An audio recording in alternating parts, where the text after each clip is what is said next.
সবাইকে পবিত্র মাহে রমজানের শুভেচ্ছা।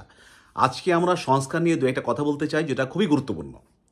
বাংলাদেশে যে এই যে সংস্কার কার্যক্রম চলমান, এটা লক্ষ্য এবং উদ্দেশ্য কী, এই কথাটা কিন্তু জনগণের সামনে ক্লিয়ার না। এবং বর্তমান যে সরকার আছে, এরাও জনগণের সামনে সংস্কারের লক্ষ্য এবং উদ্দেশ্যটা ক্লিয়ার করতে পারেনি। যার ফলে হয়েছে কি, যার ফলে জনগণ বিভাজিত। জনগণের মধ্যে কেউ কেউ মনে করছে সংস্কার হলে বোধহয় বাংলাদেশের নাম পরিবর্তন হয়ে যেতে পারে, কেউ কেউ মনে করছে সংস্কার হলে বোধহয় বাংলাদেশের ফ্ল্যাগ পরিবর্তন হয়ে যেতে পারে, কেউ কেউ মনে করছে সংস্কারের বোধহয় বাংলাদেশের মুক্তিযুদ্ধর নাম মুছে যেতে পারে। মুক্তিযুদ্ধের নাম মুছবে কেন? মুক্তিযুদ্ধ হলো আমাদের গর্বের জায়গা, মুক্তিযুদ্ধ হলো আমাদের ইতিহাস, মুক্তিযুদ্ধ হলো আমাদের ঐতিহ্য, মুক্তিযুদ্ধ হলো আমাদের বেসিক, মুক্তিযুদ্ধ আমাদের ফান্ডামেন্টাল। মুক্তিযুদ্ধের নাম মুছবে কেন? এই কথাগুলি জনগণের কাছে বর্তমান যে উপদেষ্টা পরিষদ আছে, এরা ঠিকমতো তুলে ধরতে পারেনি, আমাদের কাছে তাই মনে হয়েছে। এবং যার ফলে জনগণ বিভাজিত। এবং বর্তমান সরকারের প্রাথমিক ব্যর্থতা এই জায়গাতেই, যে এরা সংস্কারের লক্ষ্য এবং উদ্দেশ্য জনগণের সামনে ক্লিয়ার করতে পারেনি, যেটা তাদের উচিত ছিল। এবং আমাদের কাছে আরও মনে হয়েছে বর্তমান উপদেষ্টাদের অনেকেরই আমরা দেখতে পাচ্ছি যে লিডারশিপ স্কিলসের অভাব মনে হয়েছে। তারা হয়তো অ্যাকাডেমিশিয়ান, তারা হয়তো ফার্স্ট তাদের একাডেমিক ক্ষেত্রে, কিন্তু একটা জিনিস সবসময় মাথায় রাখতে হবে যে জনগণের সামনে আপনাকে ফার্স্ট হতে হবে। আপনি একাডেমিক ফার্স্ট হলেন, ওটা জনগণ দেখবে না। জনগণ দেখবে আপনি আমার জন্য কি করলেন, আমার সামনে আপনি ফার্স্ট হতে পারলেন কিনা। এবং জনগণের সামনে ফার্স্ট হলেই জনগণ আপনাকে সার্টিফাই করবে, হ্যাঁ, you are the real hero. আমরা আজকে সংস্কারের দু একটা বিষয়, এই ফান্ডামেন্টাল বিষয় নিয়ে আলোচনা করতে চাই। যেমন সংস্কারের প্রধান উদ্দেশ্য কি? সংস্কারের প্রধান উদ্দেশ্য হলো যে মানুষের দৈনন্দিন জীবন বা মানুষের রাষ্ট্রীয় জীবনকে সহজ করা। তারই ধারাবাহিকতায় ছোট্ট একটা উদাহরণ, যেমন কিছুদিন আগে বর্তমান সরকার একটা কাজ করছে, পাসপোর্ট থেকে পুলিশ ভেরিফিকেশন তুলে দিয়েছে। অত্যন্ত চমৎকার একটা কাজ হয়েছে, এবং এটাই হলো সংস্কার। এই কথাটাই জনগণকে বর্তমান উপদেষ্টা পরিষদের উচিত বোঝানো, বলা যে এই যে দেখো, আমরা পুলিশ ভেরিফিকেশন তুলে দিলাম, এতে আপনাদের জীবন আরও সহজ হলো। এবং এই কথাগুলি উপদেষ্টাদেরকে যখন তারা মিটিংয়ে যাবে, তারা বারবার রিমাইন্ড করবে, রেডিও টিভির মাধ্যমে বলবে, মিডিয়ার মাধ্যমে বলবে যে আমরা সংস্কার করছি আপনাদের জীবনকে সহজ করার জন্যে, এবং আমরা সংস্কার করলে কি কি সুবিধা আপনারা ভবিষ্যতে পাবেন, এবং বাংলাদেশ ভবিষ্যতে কোন জায়গায় যাবে, যেটা খুবই জরুরি। এই জিনিসগুলিকে সুন্দরভাবে তুলে ধরা, এটাই হলো মেইন কাজ, এবং এটা হলো সংস্কারের মূল উদ্দেশ্য। তাই আমাদের কাছে মনে হয়েছে সংস্কারের এই লক্ষ্য এবং উদ্দেশ্যটাকে আরও সুন্দরভাবে উপস্থাপন করতে হবে বর্তমান উপদেষ্টা পরিষদের।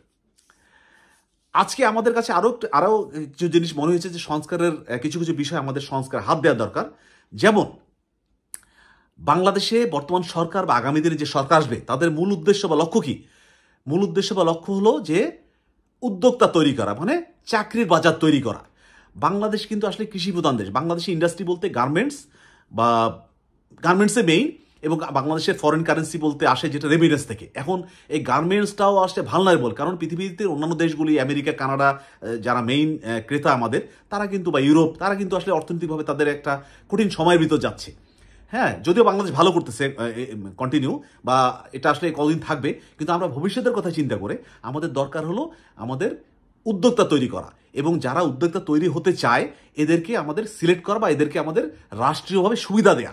তাহলে আমাদের জব মার্কেট ক্রিয়েট হবে বা কাজের ব্যবস্থা হবে। এখন এক্ষেত্রে আমাদের একটা প্রস্তাব ছিল, আমরা যেটা মনে করি আর কি, আমাদের কাছে মনে হয়েছে যেরকম করা যায় কিনা ভেবে দেখার জন্য, এটাই যে করতে হবে, নট লাইক দ্যাট, বা করা যায় কিনা। যেমন বাংলাদেশে কিন্তু বেকার সমস্যা এখন অনেক তুঙ্গে। এটার অ্যাকচুয়াল স্ট্যাটিস্টিক বা অ্যাকচুয়াল ডাটা কিন্তু আমাদের মাঝে নাই, এই জন্য আমরা কিন্তু জানি না। আমরা কিন্তু সবসময় একটা অ্যাভারেজে কথা বলি এগুলো নিয়ে। বর্তমানে বাংলাদেশের চাকরির বাজার খুবই খারাপ অবস্থায় আছে। এখন আমরা যদি উদ্যোক্তা তৈরি করতে চাই, সেক্ষেত্রে আমাদের কাছে মনে হয়েছে বর্তমান সরকার যদি একটা কাজ করতে পারে, যে সকল ছাত্রছাত্রী যারা উদ্যোক্তা হতে চায়, তারা যদি ম্যাট্রিক, ইন্টার অনার্স, মাস্টার্স বা অনার্স পর্যন্ত যেটাই হোক আর কি, এই 4টা সার্টিফিকেট জমা দিয়ে সরকার যদি বলে যে তোমরা তোমাদের 4টা সার্টিফিকেট বা 3টা সার্টিফিকেট জমা দিয়ে অমুক ব্যাংকের মাধ্যমে বা সরকারের কোনো অর্গানাইজেশনের মাধ্যমে, সরকারের বিভিন্ন অর্গানাইজেশন আছে মাঠ লেভেলে কাজ করে, যেমন সমাজসেবা অধিদপ্তর, সমাজ কল্যাণ অধিদপ্তর, বিভিন্ন অধিদপ্তর আছে। এদের মাধ্যমে সরকার যদি মনে করে যে আমরা কেউ যদি উদ্যোক্তা, কোনো শিক্ষিত ছেলে যদি উদ্যোক্তা হতে চায়, তাহলে আমরা তাকে 3 লক্ষ বা 5 লক্ষ বা 6 লক্ষ যেটা হোক একটা অ্যামাউন্টের টাকা দিব, এবং এই টাকাটা সরকার তাদের হাতে ডিরেক্টলি দেবে না। সরকার যেটা করবে, সরকার তার যে অর্গানাইজেশন আছে, সমাজসেবা বা সমাজ কল্যাণ, এদের মাধ্যমে বা ব্যাংকের মাধ্যমে টাকা দিবে, এবং এই অফিসের লোকজন গিয়ে যে উদ্যোক্তা হতে চাইবে তার ওখানে গিয়ে তার জায়গা দেখে তার জায়গায় সেখানে পুরো সেট আপ করে দিয়ে আসবে। কিভাবে কেউ যদি একটা পোলট্রি ফার্ম করতে চায় তাহলে সেক্ষেত্রে, বা গরুর খামার করতে চায় সেক্ষেত্রে পুরো জায়গায় স্টাডি করে সেখানে তারা তাদের গরু ছাগল বা মুরগি হাঁস মুরগি কিনে দিয়ে পুরো সেট আপ করে দিবে এবং নিয়মিত মনিটর করবে ওই অধিদপ্তর বা ওই ব্যাংকের বা ওই অফিসের লোকজন। এবং আরেকটা বাংলাদেশের সুবিধা হলো প্রতিটা উপজেলা একটা করে পশু সম্পদ অফিস আছে, যার ফলে ওই পশু সম্পদ অফিসকে ওখানে ট্যাগ করে দিতে হবে এবং যারা নিয়মিত ওই ক্ষুদ্র উদ্যোক্তা যে তৈরি হবে তার যে গরু ছাগল যে কিনবে বা হাঁস মুরগি কিনবে বা খামার করবে সেখানে তারা নিয়মিত মনিটর করবে এবং সেখানে তারা নিয়মিত চেক করবে যে কোনো রকম সমস্যা হচ্ছে কিনা।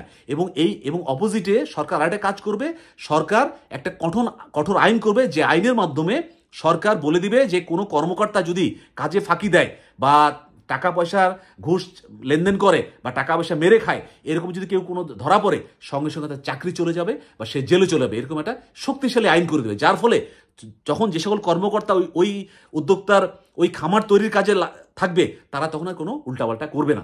এরকম কিছু করা যায় কিনা, এরকম তৈরি করার মাধ্যমে আমরা ছাত্রদেরকে যারা বা ছাত্রছাত্রীদেরকে যারা উদ্যোক্তা হতে চায় তারা যেন পাশ করে তাদের জন্য একটা চাকরির ব্যবস্থা না হোক, একটা কাজের ব্যবস্থা আমরা করতে পারি। সেটা যদি এই ঋণের মাধ্যমে সার্টিফিকেট জমানোর মাধ্যমে একটা নির্দিষ্ট সময় লাইক 5 বছর 10 বছর 15 বছরের একটা টাইম দিয়ে আমরা যদি তাদেরকে এরকম ঋণের মাধ্যমে তাদের একটা ক্যারিয়ার করে দিতে পারি তাহলে কিন্তু খুব একটা খারাপ হবে না। এরকম প্ল্যান করা যায় কিনা আমরা অনুরোধ করব বর্তমান সরকারকে এই ধরনের ইনিশিয়েটিভ নিয়ে সংস্কার কার্যক্রমকে আরও ত্বরান্বিত করতে হবে এবং এটাই কিন্তু আমাদের লক্ষ্য। সবাইকে ধন্যবাদ।